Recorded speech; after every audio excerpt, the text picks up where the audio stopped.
그로 사로잡혀가게 하라. 그의 이름이 만군의 하나님이라 불리는 여호와께서 말씀하셨느니라. 아멘. 아모스 5장까지 읽었습니다. 10월도 지나고 이제 11월 달 왔습니다. 11월 감사의 달, 12월 2달 남았습니다. 잘 우리들이 하나님 앞에 금년 한 해 동안 잘한 것을 더 잘할 수 있도록, 부족한 것은 이 한 달도 최선을 다해서 수종들어 드릴 수 있도록 기도하며 결단한다면 하나님이 11월에 좋은 일들, 기쁘고 감사한 일들 많게 하실 줄 믿습니다. 선지자들을 통해서 이스라엘을 깨우쳐 주신 주님은 오늘도 우리를 깨우쳐 주시기를 원하십니다. 아모스 선지를 통해서 이스라엘에게 말씀하신 주님, 드고아의 목자 아모스를 부르셔서 이제 이스라엘 주변의 열국들을 그 죄로 말미암아 다 멸하시리라 그렇게 말씀합니다. 이 주의 열국들이 주로 서너 가지 죄로 인해서 다 멸하겠다 이렇게 말씀합니다. 1장 3절 한번 보시죠. 여호와께서 이와 같이 말씀하시되 다메섹의 서너 가지 죄로 말미암아 내가 그 벌을 돌이키지 아니하리니. 다메섹이 이제 죄로 멸망합니다.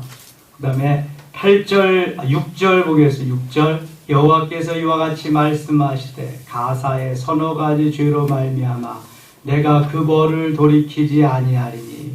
이 마지막 때에 하나님이 한 나라 한 나라 다 이제 손을 보시게 됩니다. 9절 여호와께서 이와 같이 말씀하시되 두로의 서너 가지 죄로 말미암아 내가 그 벌을 돌이키지 아니하리니. 다 같은 말씀으로 이렇게 책망하시고 멸하시리라 말씀합니다. 11절 여호와께서 이와 같이 말씀하시되 에돔의 서너 가지 죄로 말미암아 내가 그 벌을 돌이키지 아니하리. 에돔은 에서의 후예들이 사는 나라가 에돔이지요. 13절 여호와께서 이와 같이 말씀하시되 암몬 자손의 서너 가지 죄로 말미암아 내가 그 벌을 돌이키지 아니하리니. 암몬은 롯의 첫째 딸의 후손의 나라가 암몬이지요. 암몬은 둘째 딸의 후손이 암몬입니다. 2장 1절 여호와께서 이와 같이 말씀하시되 모압의 서너 가지 죄로 말미암아 내가 그 벌을 돌이키지 아니하리니. 모압은 롯의 첫째 딸의 후손입니다. 4절 같이 읽겠습니다. 2장 4절입니다. 여호와께서 이와 같이 말씀하시되 유다의 서너 가지 죄로 말미암아 내가 그 벌을 돌이키지 아니하리니. 이는 그들이 여호와의 율법을 멸시하며 그 율례를 지키지 아니하고 그의 조상들이 따라가던 거짓 것에 미혹되었음이라. 아멘. 아니 다른 나라들은 다 멸망하고 서너 가지 죄로 인해서 책망을 받는다고 해도 하나님의 백성들인 유대 나라는 좀 칭찬을 받았으면 얼마나 좋겠습니까? 여러분 믿지 아니하는 다른 사람들과 똑같이 믿음의 사람들이 같은 그러한 서너 가지 죄로 책망을 받는다고 한다면 나을 것이 없잖아요. 다른 나라들이 서너 가지 죄로 지금 멸망의 대상이 되는데 유대 나라도 서너 가지 죄로 말미암아 그 벌을 돌이키지 아니하리라 그래요. 그 벌은 왜 주시냐? 그들이 여호와의 율법을 멸시하며, 율법을 멸시했다는 것은 곧 하나님을 멸시하는 겁니다. 하나님 중심, 말씀 중심, 성전 중심이 하나님을 사랑하는 자들이 살아가야 될 근거가 되어야 되는데 그 율법을 멸시했습니다. 금년도가 지난 10월 달이 마틴 루터가 종교개혁을 한 달인데요. 1517년 종교개혁을 한 지 497주년입니다. 금년도가. 마틴 루터가 내걸은 세 개의 모토가 있습니다. 그것이 그 중에 하나가 오직 말씀, 솔라 스크립처라고 하는 오직 말씀, 또 하나는 오직 믿음, 솔라 피데라고 하는 오직 믿음, 그리고 또 하나가 있다면 솔라 그라티아, 오직 은총, 오직 하나님의 은혜로.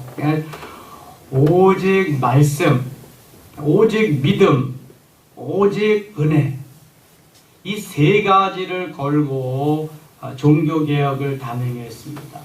여러분, 말씀 그 이상도 그 이하도 아닙니다. 하나님 말씀 그 자체가 하나님이시기 때문에 말씀을 소중하게 여겨야 됩니다. 우리는 말씀보다는 내 기분, 감정에 좌우되고 내가 그 하는 판단 중심, 그것이 기준이 될 때가 많은데 그것은 참으로 위험한 것입니다.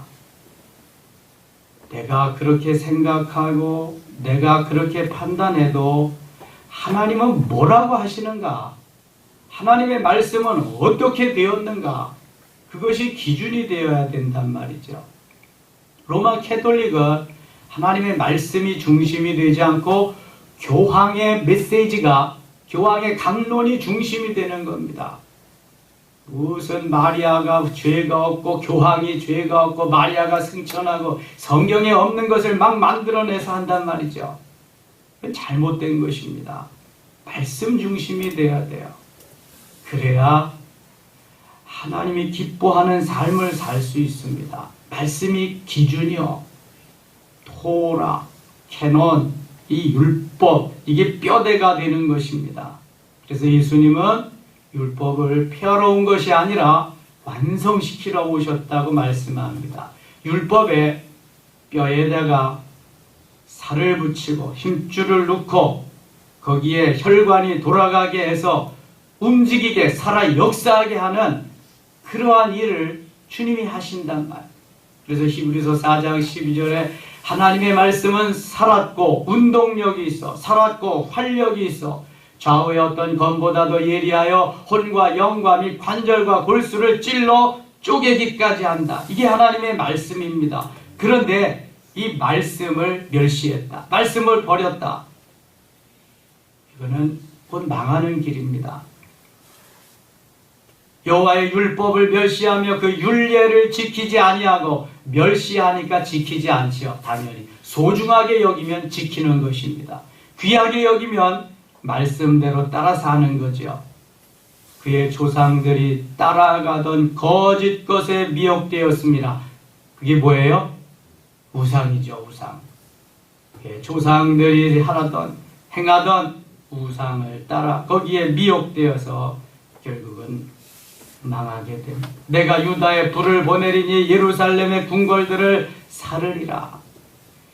6절 같이 읽겠습니다. 6절입니다. 여호와께서 이와 같이 말씀하시되 이스라엘의 서너 가지 죄로 말미암아 내가 그 벌을 돌이키지 아니하리니 이는 그들이 은을 받고 의인을 팔며 신한 결례를 받고 가난한 자를 팔며. 이스라엘은 여로보암이 중심이 되어서 만든 북쪽 나라입니다. 남쪽 유다, 북쪽 이스라엘 모두 다 하나님의 자녀들이죠. 그런데 그 이스라엘도 서너 가지 죄로 말미암아 벌을 돌이킬 수 없게 되었다고 그래요. 은을 받고 의인을 팔며 로만 캐톨릭 같은 그러한 돈을 받고 죄를 용서해주는 면죄부와 같은 그러한 일을 행한 것입니다. 신한 결례를 받고 가난한 자를 팔며 힘없는 자의 머리를 티끌 먼지 속에 발로 밟고 연약한 자의 길을 굽게 하며 아버지와 아들이 한 젊은 여인에게 다 다녀서 내 거룩한 이름을 더럽히며. 이스라엘의 죄목은 유대 나라보다 조금 더 많네요. 모든 제단 옆에서 전당 잡은 옷 위에 누우며 그들의 신전에서 벌금으로 얻은 포도주를 마심이니라. 북이스라엘은 금송아지를 만들어 놓고 거기에서 제단을 쌓고 제사를 드린 죄가 훨씬 더 크지요. 남유다 북이스라엘 모두가 다 이렇게 죄로 멸망하게 됩니다. 오늘날 하나님의 자녀들은 그럼 어떻습니까? 우리들은 하나님이 너희들을 서너 가지 죄로 내가 복을 내리리라 그래야 할 줄 믿습니다. 똑같이 서너 가지 죄로 너희들에게 벌을 내리니 그러면 어떡하겠습니까? 그런데 말이죠. 꼭 우상을 만들어 놓고 절을 하고 그래야 이 우상을 섬기는 것이 아니라 하나님보다 더 사랑하는 것이 우상이라고 했습니다. 내가 오늘 하나님을 섬기며 신앙생활을 함에 있어서 하나님보다 더 사랑하는 건 없는가? 정말 하나님 제1주의로 살고 있는가? 말씀 중심, 성전 중심, 하나님 중심으로 살아가고 있는가? 말씀이 내 길의 표대가 되고 있는가? 예수 그리스도가 길이요 진리요 생명으로 그렇게 내 가슴에 살아계시는가?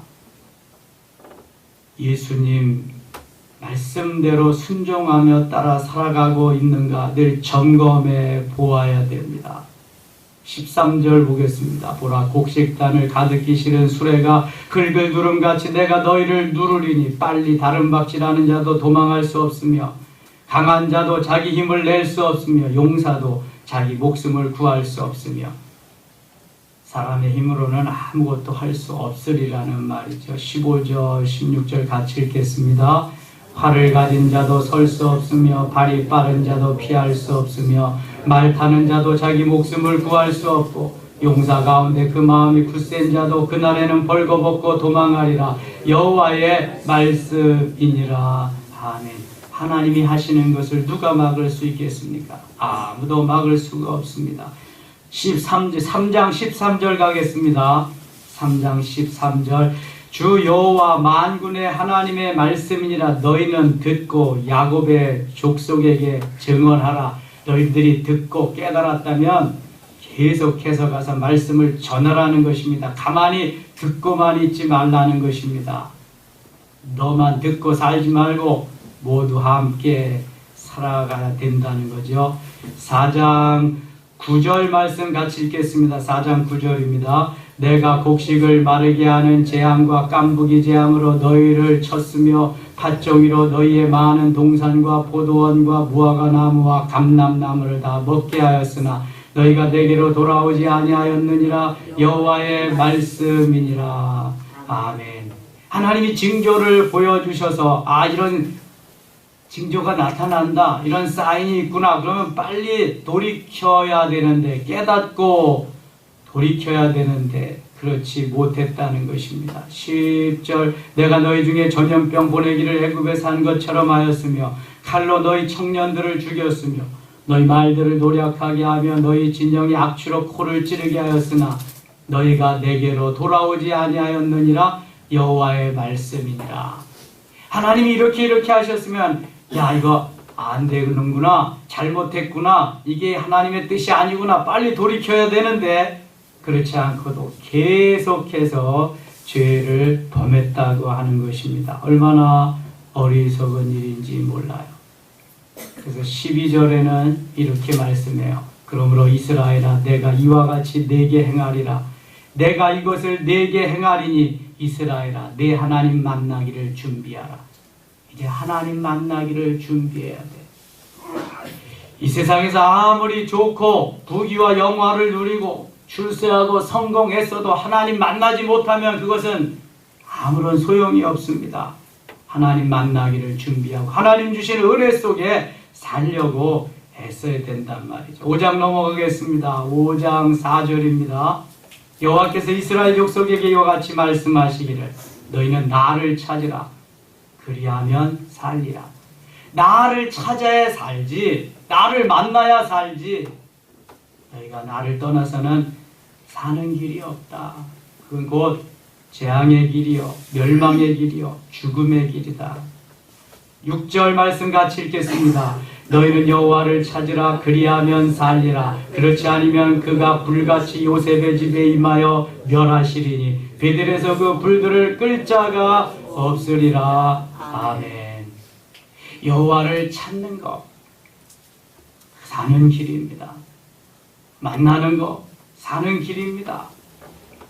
세상에 가서 세상의 여러 가지 것들을 구하고 세상 것들로 자꾸만 채우려고 하지 마시고 주님을 찾으면서 주님을 만나고 주님이 주시는 그러한 생명적인 삶으로 우리는 살아가야 할 줄 믿습니다. 13절 보겠습니다. 그러므로 이런 때에 지혜자가 잠잠하나니 이는 악한 때임이니라. 14절 15절 같이 읽을게요. 너희는 살려면 선을 구하고 악을 구하지 말지어다. 만군의 하나님 여호와께서 너희의 말과 같이 너희와 함께 하시리라. 너희는 악을 미워하고 선을 사랑하며 성문에서 정의를 세울지어다. 만군의 하나님 여호와께서 혹시 요셉의 남은 자를 불쌍히 여기시리라. 아멘. 회개하고 돌이키면 하나님이 용서하시고 은혜 베푸실 것입니다. 살려면 선을 구해. 악을 구하지 마라. 악은 버려라. 악을 미워하고 선을 사랑해라. 정의를 세워라. 아모스 5장 24절은 아모스서의 요절입니다. 아모스 5장 24절 같이 읽겠습니다. 오직 정의를 물같이 공의를 마르지 않는 강같이 흐르게 할지어다. 아멘. 아모스가 요구하는 것이 정의로운 삶입니다. 공의의 삶입니다. 이것은 하나님 말씀 붙잡고 말씀 속에서 일어나는 현상입니다. 신학생들이 시위할 때에 현수막 걸어놓고 다라 그 성구를 써놓는 게 바로 이 아모스 5장 24절입니다. 정의를 물같이 공의를 마르지 않는 강같이. 전의 성경은 공법을 물같이 정의를 하수같이 흘릴지어다 이렇게 그랬는데요. 정의, 공의 옳은 거 아니겠습니까? 하나님의 말씀에 비추어서 이것이 아니다 하는 것은 옳은 게 아닙니다. 그래서 동성애도 있어서는 안 되고요. 법으로 제정해서는 더더욱 안 되고요. 하나님의 말씀에 반하는 그러한 것들 좀 없었으면 하나님이 너무 좋아하실 텐데 사회가 죄악이 사탄이 자꾸 그리로 끌고 들어가니까 주님은 정의를 물같이 공의를 마르지 않는 강같이 그렇게 해야 된다. 늘 정의와 공의가 이 사회를 우리의 공동체를 잘 덮고 있다면 이 말씀의 터 위에서 이루어져야 됩니다. 여러분 이거 정의와 공의도 내가 판단한 내 의로 내 지식으로 행하게 되면은요 이게 사람을 힘들게 할 수가 있습니다. 전두환 정권 때 동사무소, 변사무소, 군청 각 그 단체가 거하는 건물 앞에 경찰서, 파출소 앞에는 뭐라고 꼭 쓰여져 있냐면은 저는 잊어버리지 않습니다. 정의 사회 구현. 정의로운 사회를 구현하는 것이 그 정권의 모토였습니다. 그런데 정의 사회를 구하기보다는 완전히 그냥 독재로 치닫는 그러한 삶이었죠. 그래서 결국은 백성들이 다 일어났죠. 걸기하고 데모하면서. 그래서 민주주의를 쟁취하게 되었던 것입니다. 어떠한 세력을, 어떠한 한 시대를 더 연장하기 위해서 자기만의 정의, 자기만의 공의는 안 됩니다. 하나님의 말씀에 입각한 하나님의 말씀의 도를 벗어나지 아니한 정의, 그 공의가 힘을 발휘할 수 있는 것입니다. 내 정권을, 내 세력을 연장시키기 위해서 구호만 그럴듯하게 걸어놓고 뒤로는 아니라고 한다면 그건 아닌 것입니다. 오늘도 하나님이 원하시는 것은 말씀에 붙잡혀서 정의로운 믿음으로 사는 하나님의 공의를 이 땅에 이루는 삶입니다. 그래서 우리에게 느헤미야와 같은 지도자가 필요한 거죠. 이스라와 같은 종교 지도자가 필요한 것입니다. 말씀 속에서 다스려 나가고 치리하고 이끌어갈 수 있는 지도자입니다. 10월 다가고 11월입니다. 이달 한 달은 감사가 넘치고 정의와 공의와 평화와 사랑이 넘쳐나는 귀한 한 달 출발해서 그렇게 마감하는 한 달 되실 수 있기를 원합니다. 오늘도 주님 앞에 새 달을 출발하면서 감사의 예물 드린 손길들 있습니다. 기도하겠습니다. 하나님 아버지 은혜를 감사합니다. 11월을 출발하며 이 첫날에 벌써 기도에 하나님 앞에 먼저 예물을 드립니다. 하나님 받으시옵소서. 정성으로 드린 손길 일일이 기억하시옵소서. 여기에 저들의 기도의 제목이 들어있습니다.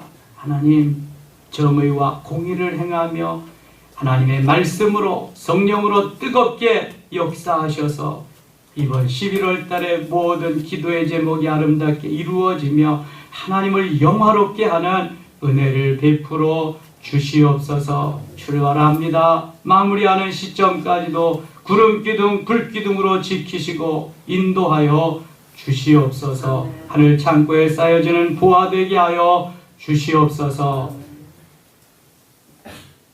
이제는 우리 주 예수 그리스도의 은혜와 하나님 우리 아버지의 그 크고 놀라우신 사랑과 성령의 인도하시고 역사하시며 충만하신 은혜가 모임 중에와 온 교회 위에 저들의 가정과 기업 위에 이 나라와 이 민족 위에 이제로부터 영원토록 함께 계실지어다.